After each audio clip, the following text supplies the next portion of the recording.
அழகன் என்றால் அவன் செய்த விளையாடல்களே அளவாய் அழகன் என்றால் அவன் செய்த விளையாடல்களே அனைவருக்கும் நினைவில் வரும் ஆனந்தம் பொதுவில் தரும் அளவாய் அழகன் என்றால் அவன் செய்த விளையாடல்களே அனைவருக்கும் நினைவில் வரும் ஆனந்தம் பொதுவில் தரும் அளவாய் அழகன் என்றார்.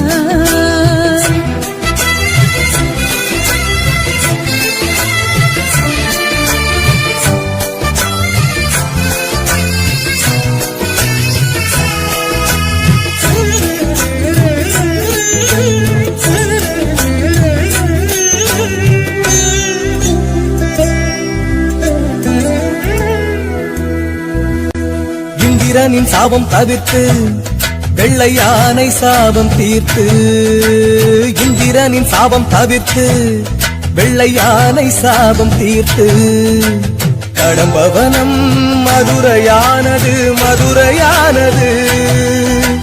பாண்டியனின் மகளாய் உமாதேவி தடாதகையாய் அவதாரம் செய்து சௌந்தர பாண்டியனை அன்னையை மனம் முடித்து வெள்ளியம்பல திருநடனம் புரிந்து குண்டோதரனுக்கு அன்னமிட்டது அன்னக்குழியும் வைகையும் அழைத்து அருளியது அனைவருக்கும் நினைவில் வரும் ஆனந்தம் பொதுவில் தரும் அளவாய் அழகன் என்றார்.